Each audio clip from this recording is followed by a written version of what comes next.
देश के रेल मंत्री श्री अश्विनी वैष्णव जी कार्यक्रम में देश के कोने कोने से जुड़े केंद्रीय मंत्रिमंडल के अन्य सदस्य, विभिन्न राज्यों के गवर्नर, मुख्यमंत्रीगण, राज्य मंत्रिमंडल के मंत्रीश्री, सांसदगण, विधायकगण, अन्य सभी महानुभाव और मेरे प्यारे भाइयों और बहनों, विकसित होने के लक्ष्य की तरफ कदम बढ़ा रहा भारत अपने अमृत काल के प्रारंभ में है। नई ऊर्जा है, नई प्रेरणा है, नए संकल्प है। इसी आलोक में आज भारतीय रेल के इतिहास में भी एक नए अध्याय की शुरुआत हो रही है। भारत के करीब 1300 प्रमुख रेलवे स्टेशन अब अमृत भारत रेलवे स्टेशन के तौर पर विकसित किए जाएंगे। उनका पुनर्विकास होगा, आधुनिकता के साथ होगा। इसमें से आज 508 अमृत भारत स्टेशनों के पुनर्निर्माण का काम शुरू हो रहा है और इन 508 अमृत भारत स्टेशन के नवनिर्माण पर करीब 25,000 करोड़ रुपए खर्च किए जाएंगे। आप कल्पना कर सकते हैं, ये देश के इंफ्रास्ट्रक्चर के लिए, रेलवे के लिए और सबसे बड़ी बात है मेरे देश के सामान्य नागरिकों के लिए ये कितना बड़ा अभियान होने वाला है। इसका लाभ देश के लगभग सभी राज्यों को मिलेगा। जैसे यूपी में इसके लिए करीब 4,500 करोड़ रुपए के खर्च से 55 अमृत स्टेशन को विकसित किया जाएगा। राजस्थान के भी 55 railway station Amrit Bharat station बनेंगे। एमपी में 1,000 करोड़ रुपए के खर्च से 34 स्टेशन का कायाकल्प होने वाला है।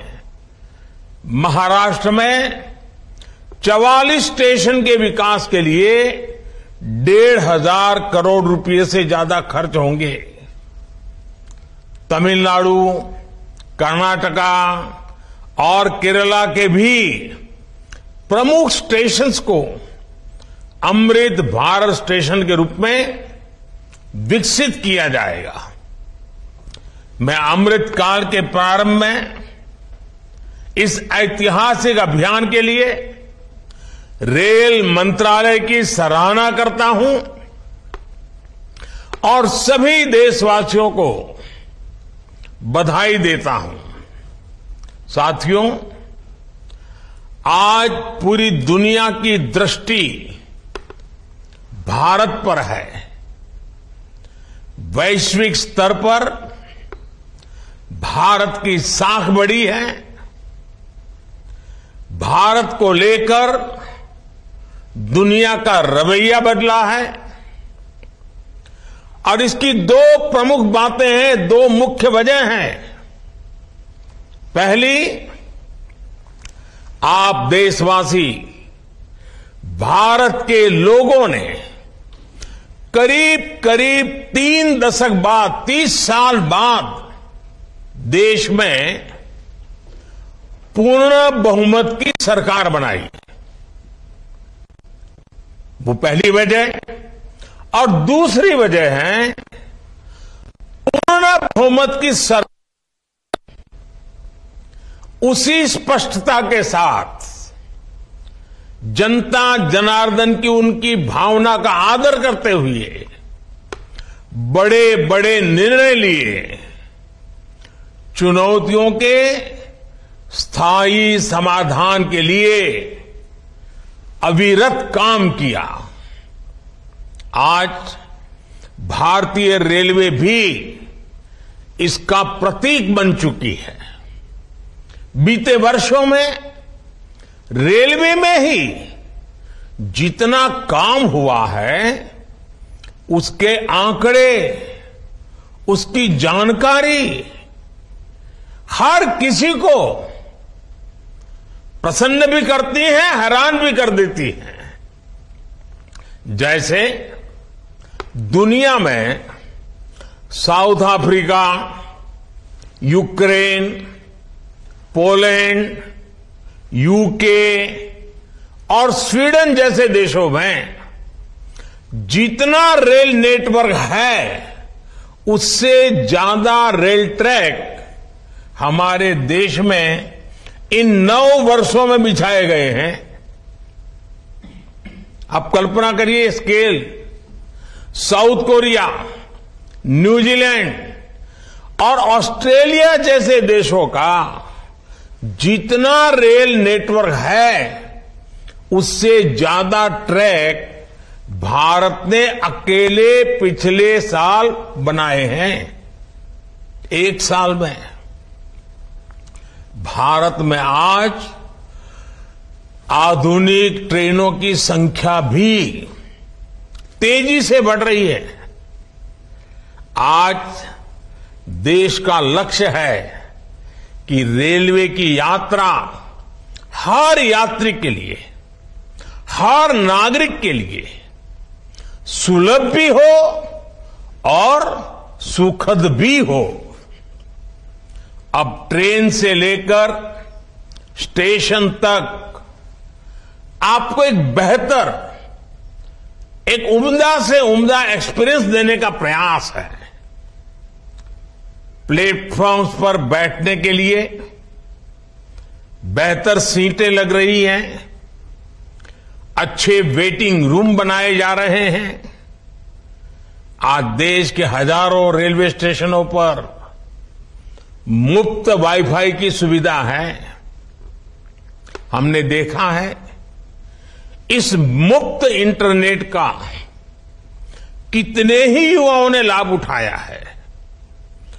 पढ़ाई करके वो अब बहुत कुछ अपने जीवन में सिद्धियां प्राप्त कर चुके हैं। साथियों, ये इतनी बड़ी सिद्धियां हैं, जिस प्रकार से रेलवे में काम हुआ है, किसी भी पीएम का मन कर जाएगा कि इनका जिक्र 15 अगस्त को लाल किले से करें। और जब 15 अगस्त सामने है तो मन बहुत ही लालायित होता है कि उसी दिन इसकी चर्चा करूं।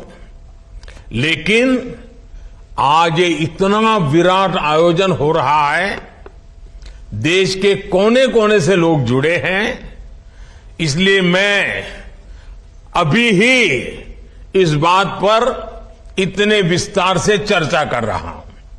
साथियों, रेलवे को हमारे देश की लाइफलाइन कहा जाता है, लेकिन इसके साथ ही हमारे शहरों की पहचान भी शहर के रेलवे स्टेशन से जुड़ी होती है।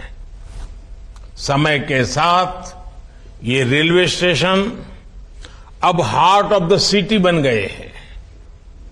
शहर की सारी प्रमुख गतिविधियां रेलवे स्टेशनों के आसपास ही होती हैं।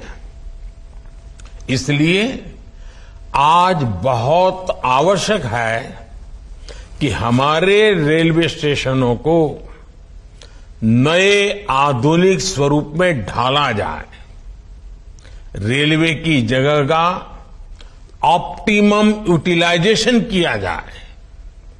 साथियों, जब देश में इतने सारे नए आधुनिक स्टेशन बनेंगे तो उससे विकास को लेकर एक नया माहौल भी बनेगा। देसी विदेशी कोई भी पर्यटक जब ट्रेन से इन आधुनिक स्टेशनों पर पहुंचेगा तो राज्य की, आपके शहर की पहली तस्वीर उसे जरूर प्रभावित करेगी, वो यादगार बन जाती है। आधुनिक सेवाओं के कारण पर्यटन को बढ़ावा मिलेगा। स्टेशन के आसपास अच्छी व्यवस्थाएं होने से आर्थिक गतिविधियों को भी बढ़ावा मिलेगा। सरकार ने स्टेशनों को शहर और राज्यों की पहचान से जोड़ने के लिए वन स्टेशन वन प्रोडक्ट योजना भी शुरू की है। इससे पूरे इलाके के लोगों को, कामगारों और कारीगरों को फायदा होगा, साथ ही जिले की ब्रांडिंग भी होगी। साथियों, आजादी के अमृत काल में देश ने अपनी विरासत पर गर्व का भी संकल्प लिया है। ये अमृत रेलवे स्टेशन उसके भी प्रतीक बनेंगे, हमें गर्व से भर देंगे। इन स्टेशंस में देश की संस्कृति और स्थानीय विरासत की झलक दिखेगी। जैसे जयपुर रेलवे स्टेशन में हवा महल, आमेर फोर्ट जैसी राजस्थान की धरोहरों की झलक होगी। जम्मू कश्मीर का जम्मू तवी रेलवे स्टेशन प्रसिद्ध रघुनाथ मंदिर से प्रेरित होगा। नागालैंड के दिमापुर स्टेशन पर वहां की 16 जनजातियों की लोकल वास्तुकला दिखाई देगी। हर अमृत स्टेशन शहर की आधुनिक आकांक्षाओं और प्राचीन विरासत का प्रतीक बनेगा। देश के विभिन्न ऐतिहासिक स्थलों और तीर्थ स्थानों को जोड़ने के लिए इन दिनों देश में एक भारत गौरव यात्रा ट्रेन, भारत गौरव टूरिस्ट ट्रेन भी चल रही है। शायद आपके ध्यान में आया होगा, उसको भी मजबूती दी जा रही है। साथियों, किसी भी व्यवस्था को ट्रांसफॉर्म करने के लिए जरूरी होता है कि हम उसके पोटेंशियल को पहचानें। भारतीय रेल में तो ग्रोथ को रफ्तार देने का अपार पोटेंशियल है। इसी सोच के साथ बीते 9 वर्षों में हमने रेलवे में रिकॉर्ड इन्वेस्टमेंट किया है। इस साल के रेलवे को 2.5 लाख करोड़ रुपए से ज्यादा का बजट दिया गया है। ये बजट 2014 की तुलना में 5 गुना ज्यादा है। आज एक होलिस्टिक सोच के साथ रेलवे के समग्र विकास के लिए काम हो रहा है।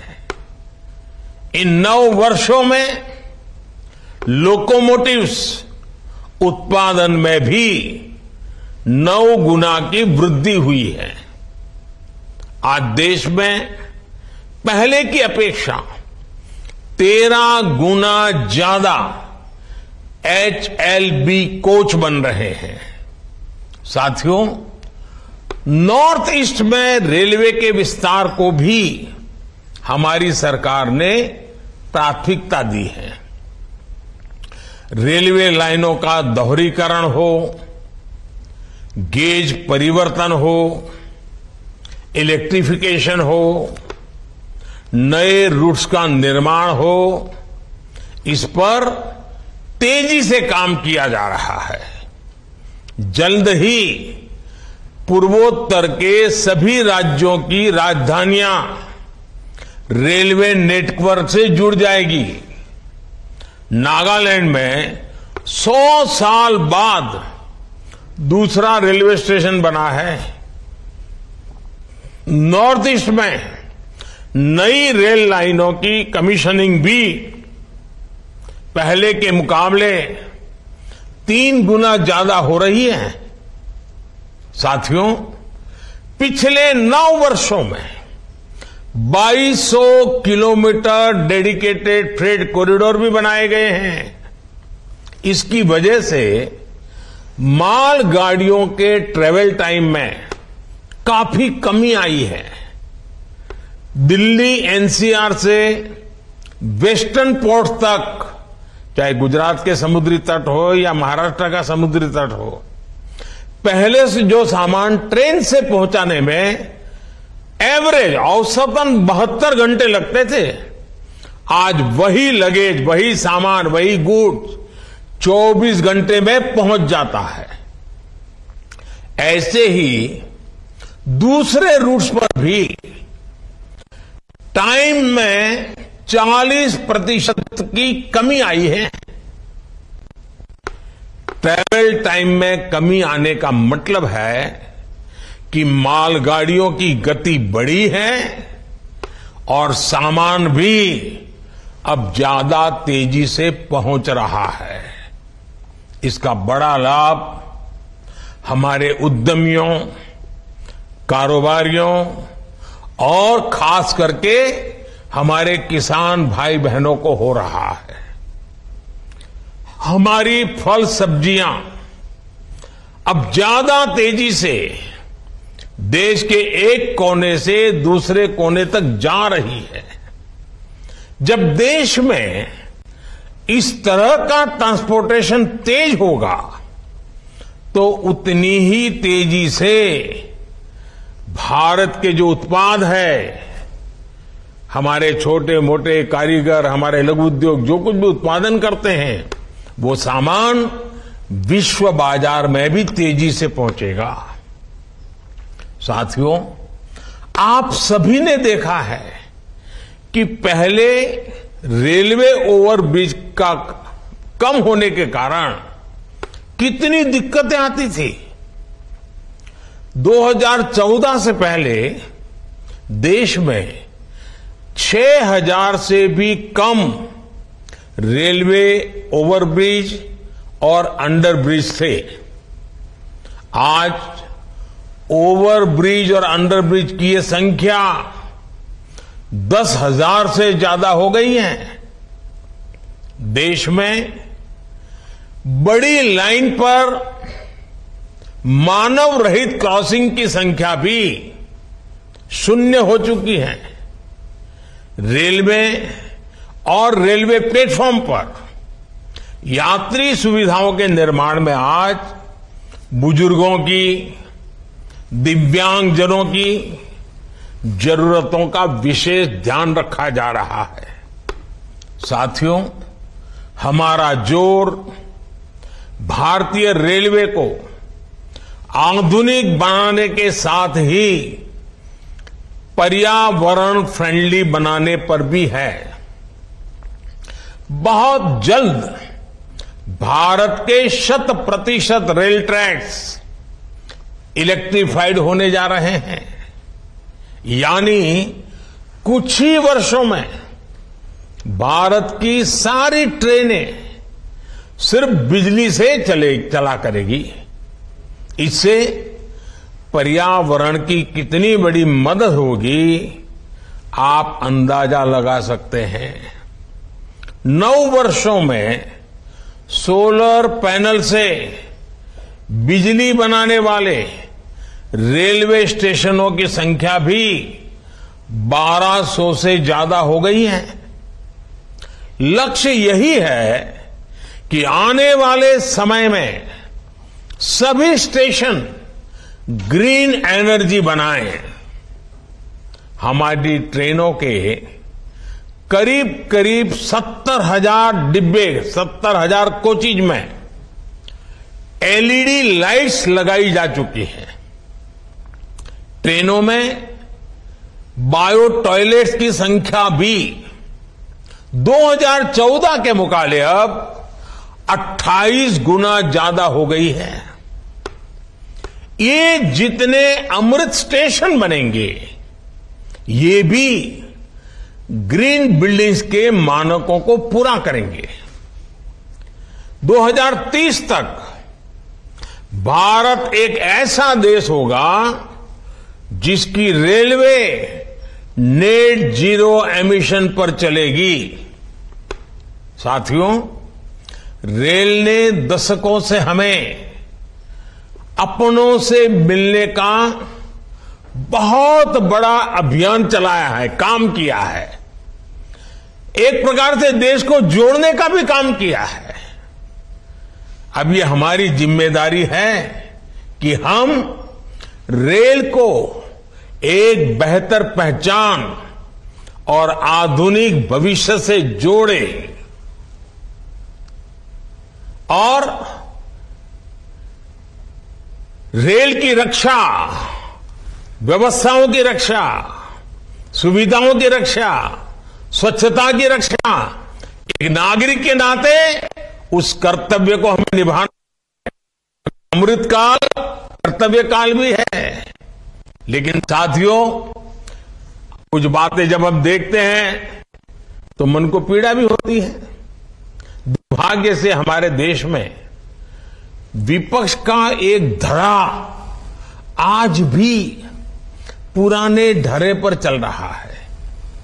वो आज भी खुद तो कुछ करेंगे नहीं और किसी को करने भी न देंगे, न काम करेंगे न करने देंगे। ये रवैये पर अड़े हुए हैं। देश ने आज की और भविष्य की जरूरतों की चिंता करते हुए संसद की आधुनिक इमारत बनवाई। संसद देश के लोकतंत्र की प्रतीक होती है। उसमें पक्ष विपक्ष सबका प्रतिनिधित्व होता है। लेकिन विपक्ष के इस धड़े ने संसद की नई इमारत का भी विरोध किया। हमने कर्तव्य पथ का विकास किया तो उसका भी विरोध किया गया।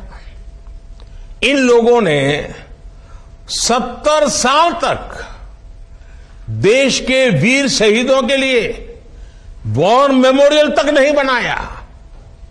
जब हमने नेशनल वॉर मेमोरियल बनाया, उसका निर्माण किया, तो इसकी भी सरेआम आलोचना करते उनको शर्म नहीं आई। सरदार वल्लभ भाई पटेल का स्टैच्यू ऑफ यूनिटी आज दुनिया की सबसे बड़ी मूर्ति है। हर हिंदुस्तानी को गर्व होता है। और कुछ राजनीतिक दल चुनाव के समय तो सरदार साहब को याद कर लेते हैं, लेकिन आज तक इनका एक भी बड़ा नेता स्टैच्यू ऑफ यूनिटी में जाकर के सरदार साहब की इस भव्य प्रतिमा के न दर्शन किए न उन्हें नमन किया है। लेकिन साथियों, हमने देश के विकास को इस सकारात्मक राजनीति से आगे बढ़ाने का फैसला किया है और इसलिए नकारात्मक राजनीति से ऊपर उठकर सकारात्मक राजनीति के मार्ग पर एक मिशन के रूप में हम चल रहे हैं। किस राज्य में किसकी सरकार है, कहां किसका वोट बैंक है, इस सब से ऊपर उठकर हम पूरे देश में विकास को सर्वोच्च प्राथमिकता दे रहे हैं। सबका साथ सबका विकास, ये धरती पर चरितार्थ करने के लिए जी जान से जुटे हैं। साथियों, पिछले वर्षों में रेलवे युवाओं को जॉब देने का भी बहुत बड़ा जरिया बनी है। करीब 1.5 लाख से ज्यादा युवाओं को अकेले रेलवे में पक्की नौकरी मिली है। इसी तरह इंफ्रास्ट्रक्चर पर लाखों करोड़ के निवेश से लाखों युवाओं को रोजगार मिल रहा है। इस समय केंद्र सरकार 10 लाख युवाओं को नौकरी देने का अभियान भी चला रही है। रोजगार मेलों में लगातार युवाओं को नियुक्ति पत्र मिल रहे हैं। ये बदलते भारत की वो तस्वीर है जिसमें विकास युवाओं को नए अवसर दे रहा है और युवा विकास को नए पंख लगा रहे हैं। साथियों, आज इस कार्यक्रम में बहुत सारे स्वतंत्रता सेना भी हमें आशीर्वाद देने के लिए उपस्थित है। कई पद्म सम्मान प्राप्त महानुभाव भी इस कार्यक्रम की शोभा बढ़ा रहे हैं।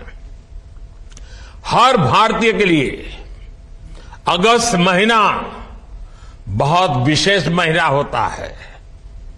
ये महीना क्रांति का महीना है, कृतज्ञता का महीना है, कर्तव्य भावना का माह है। अगस्त में कितने ही ऐतिहासिक दिवस आते हैं जिन्होंने भारत के इतिहास को नई दिशा दी और आज भी हमें प्रेरित करते हैं।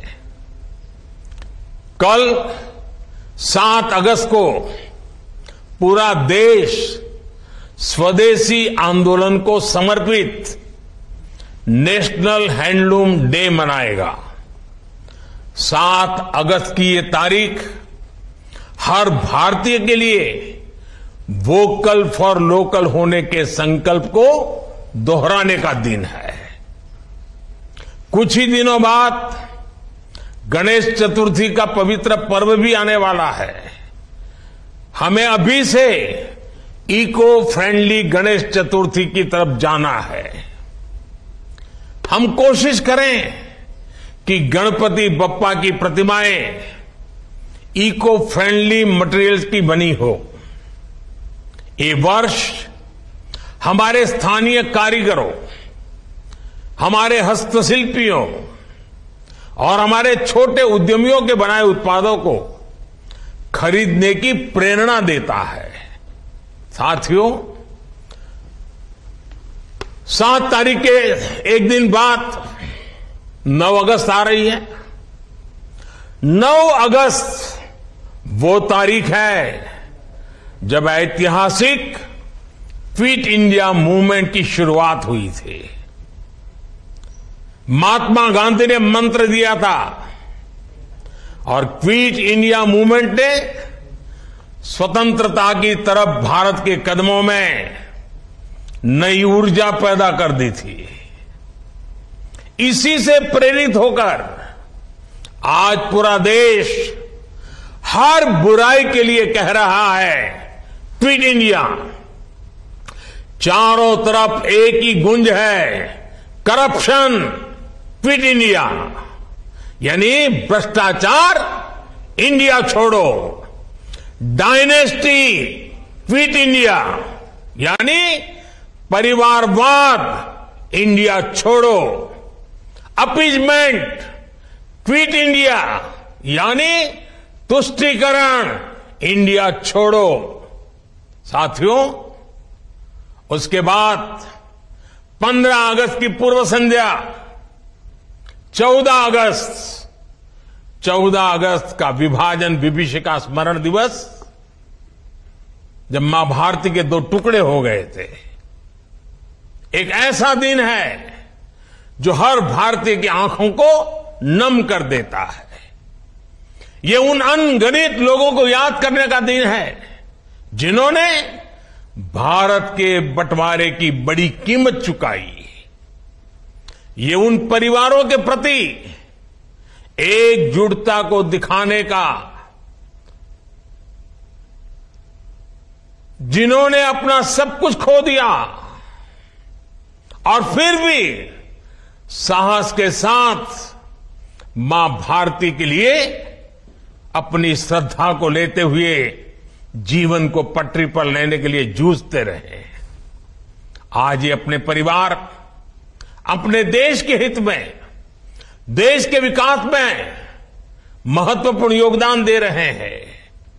और साथियों, 14 अगस्त विभाजन विभीषिका दिवस, मां भारती के टुकड़ों का वो दिन हमें भविष्य में मां भारती को एक रखने की जिम्मेवारी भी देता है।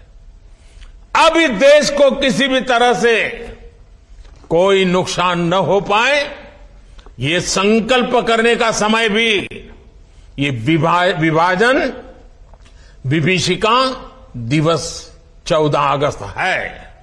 साथियों, देश का हर बच्चा, बुजुर्ग, सब कोई 15 अगस्त का इंतजार करता है।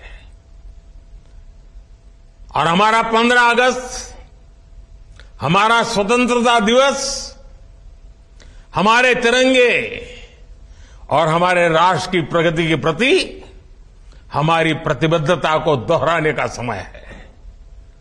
पिछले साल की तरह ही इस बार भी हमें हर घर तिरंगा फहराना है। हर घर तिरंगा, हर दिल तिरंगा, हर मन तिरंगा, हर मकसद तिरंगा, हर सपना तिरंगा, हर संकल्प तिरंगा। मैं देख रहा हूं कि अनेक साथी आजकल सोशल मीडिया पर अपनी तिरंगे वाली डीपी अपडेट कर रहे हैं। हर घर तिरंगा के उद्घोष के साथ फ्लैग मार्च भी निकाल रहे हैं। मैं आज सभी देशवासियों से, विशेष रूप से युवाओं को, हर घर तिरंगे इस आंदोलन से जुड़ने का और इसका प्रचार प्रसार करने का भी आग्रह करता हूं। साथियों, लंबे समय तक हमारे देश के लोग यही सोचते थे कि वो जो टैक्स चुका रहे हैं उसका कोई मतलब नहीं है।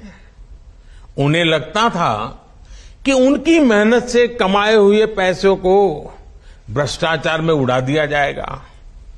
लेकिन हमारी सरकार ने इस धारणा को बदल दिया। आज